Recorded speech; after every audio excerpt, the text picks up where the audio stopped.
Bonjour. Eh bien, on va continuer nos petites vidéos. Aujourd'hui, elle s'intitulera Nos juges prostituent nos nobles valeurs républicaines. Alors, on va parler de cette fameuse soirée, je dirais plus émeute du 31 mai 2025, la victoire du Paris Saint-Germain. Alors, aujourd'hui, on est le 10 juin 2025. Alors, que dire? Que dire qui n'a pas été dit?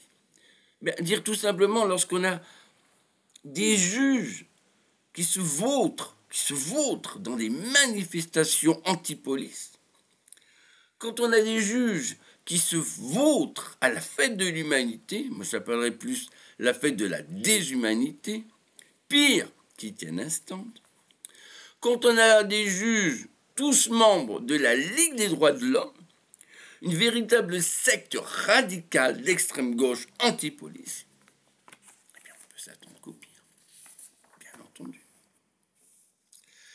Alors, avec, je dirais, une telle justice inique, partiale, exécrable, nous sommes devenus tout simplement le déshonneur des nations. Nous sommes devenus l'opprobre, l'ignominie des nations. Alors, si j'ai bien compris, on peut lancer des mortiers sur un policier, on peut piller des magasins, on peut mettre le feu à des bâtiments publics, 2 mois, 3 mois de sursis. Grand maximum. Ah oui. Et pire, parce que si le juge veut imposer des travaux d'intérêt généraux, on demande la permission. Bonjour. Alors, vous avez pillé un magasin, vous avez brûlé des bâtiments publics, vous avez lancé du mortier sur des policiers. Est-ce que vous êtes d'accord ou non pour faire des travaux d'intérêt généraux? Non, je refuse. Eh bien, il n'y a pas de problème. Vous n'aurez pas vos travaux d'intérêt généraux. Ah bon. Et, sur le gâteau, ce parfaitement, je dirais, médiocre, monsieur Darmanin a dit « Je vais imposer au gouvernement et au Parlement une peine minimale de 3 mois de prison chaque fois qu'on lance du mortier sur des policiers. Faites-moi confiance. Vous savez quoi? Les juges, ils sont merveilleux. Ils font très très bien leur travail. Ils sont extraordinaires. Le problème, c'est que dans le code pénal, il n'y a rien. Il n'y a rien. Ah bon? Ah bon, il n'y a rien, monsieur Darmanin? C'est ce qu'il dit, le code pénal. Il dit que si vous en prenez à un policier, un représentant des forces de l'ordre, c'est 3 ans de prison, assorti d'une amende de 100 000 euros. Ah bon? Vous ne saviez pas, monsieur Darmanin? Alors pourquoi les juges n'appliquent pas la loi qui est déjà écrite noir sur blanc sur le code pénal? Non. S'ils sont aussi formidables que vous le prétendez, monsieur Darmanin. Vous savez, monsieur Darmanin, moi je suis prof d'anglais. Moi je veux bien être prof de ministre de l'Éducation. Mais on me demande, monsieur Chawat, vous voulez être ministre de la Santé? Je dis, non, je n'ai pas de compétence. Vous n'avez aucune compétence en droit juridique. Vous n'avez aucune compétence. Et vous vous improvisez grand juge de la nation.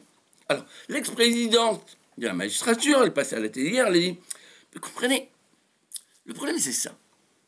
Si vous mettez quelqu'un en prison et qui travaille, après à la sortie de prison, le pauvre petit malheureux, il va perdre son emploi. Ah bon? Le travail des policiers, le travail des gendarmes, on n'a rien à faire. Eux, ils peuvent aller dans le coma, ils peuvent aller rester à l'hôpital 2 mois, 3 mois. On n'en a rien, alors absolument rien à faire. Et les hôteliers, il faut savoir, suite aux émeutes, beaucoup de touristes ont annulé leur réservation. Ils disent, on n'y revient pas, on en a peur. Eux aussi, ils vont perdre leur travail. Mais vous en les juges, mais non, rien. Mais non, strictement rien à faire. Comme disait un grand sage, celui qui est charitable avec les gens cruels finira par être cruel avec les gens charitables. Je veux dire qu'en fait, c'est dire, vous êtes cruel, une justice cruelle avec des innocents. Vous êtes cruel à vouloir protéger vos criminels. Vous devenez cruel envers des innocents, des gens, monsieur tout le monde, qui font leur travail, qui se lèvent le matin très dur et qui doivent payer le prix de votre cruauté, messieurs les juges. Monsieur le syndicat de la magistrature. Oui, oui, je parle à vous, le syndicat de la magistrature. Vous savez ce que vous êtes? Vous êtes l'anti-justice de la nation française. Voilà ce que vous êtes.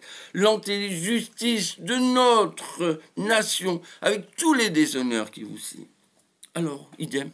À propos du transfert du narcotrafiquant, Mohamed Amra, meurtrier de 2 agents pénitentiaires. Madame l'ex-présidente de la magistrature, on dit également, vous comprenez, avec la visioconférence, c'est pas pareil. Il y a toute une gestuelle du criminel, on le voit comme ça, visioconférence, non, c'est pas pareil, c'est pas... Alors si j'ai bien compris, pour quelques minutes d'audience, on va risquer la vie de 2 nouveaux agents pénitentiaires, on va bloquer des dizaines de policiers, forces spéciales et tout ça pour une gestuelle. En plus, il faut savoir que le criminel, il peut refuser la vision. Il dit non, je refuse la visioconférence. Le criminel, ah oui, c'est le criminel, il a le droit. Ah bah s'il a dit que non, bah c'est tout. Hein. Ah non, bah, on va l'amener directement au juge. Ah non, non, non, non, non, non. Non mais, alors en plus, qu'est-ce qu'ils disent les syndicats de magistrature? Puis vous comprenez, nous, on a une centaine de dossiers par jour, on ne peut pas être partout, on ne peut pas se déplacer. Ah bon? Vous ne voulez pas vous déplacer? Vous n'avez pas le temps de vous déplacer? Ah mais c'est bizarre.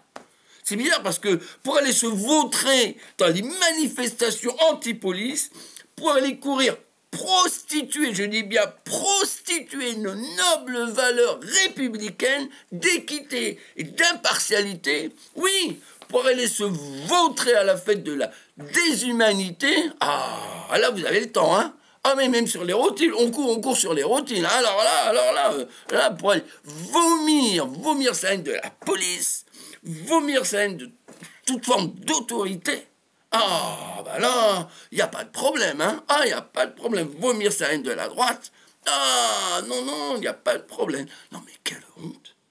Mais quelle honte. Alors moi, je dis policier, gendarme, force de l'ordre. Vous savez ce que vous voudriez faire? Valeureuse force morale de la nation française, oui. Il faudrait faire un immense sitting. Vous voyez, un immense pique-nique. Par exemple, au but de Chaumont. Par exemple, ou chez moi. Venez chez moi. Moi, j'habite Boulogne-sur-Mer. Venez chez moi. À Boulogne-sur-Mer, au bord de l'eau. Il n'y a pas de problème. On ira tous au bord de l'eau. On s'assoit et puis là, on mange ensemble. Sympa. En silence. Vous savez, en silence, ça fait énormément plus de bruit. Énormément plus de bruit. Et on manifestera. Ce sera une manière de manifester contre l'infamie. Contre des pseudo-juges qui s'enhardissent à tuer, à assassiner notre formidable démocratie. Comprenez bien, on peut vous interdire de manifester. Personne ne peut vous interdire de vous rendre à un pique-nique dans un immense parc ou ailleurs. Imaginez des milliers de policiers ainsi réunis dans la joie, dans la bienveillance, et juste pour dire à des juges malveillants, parce que oui, c'est des juges malveillants, ça c'est bien, messieurs les juges, que vous êtes le déshonneur de la patrie. Et puis tous les dimanches, on recommence par milliers, on recommence. En tenue de flic, hein. Ah oui, je suis flic, et je suis fier d'être flic, et je suis fier de ma profession, et on va tous pique-niquer ensemble. Oui, tous pique-niquer au but de Chaumont, ou venez chez moi, à Boulogne-sur-Mer, pour exprimer notre colère et notre désarroi. Et là, les journalistes de France et du monde, on dit, on vient vous interroger, je veux dire, c'est pas... Ça se voit quand même, hein. Et là, vous pourrez enfin exprimer haut et fort votre courroux, votre peine, votre désarroi à l'encontre de juges et de politiciens, parce qu'eux aussi, hein, parfaitement indignes de leur profession. Vous savez, moi, j'ai fait du kung-fu, hein. Vous savez, je dis, la meilleure défense, c'est l'attaque. Oui. Ça sert à rien. N'attendez pas les prochaines élections, ça ne sert à rien. C'est maintenant qu'il faut agir. Merci, bonne chance.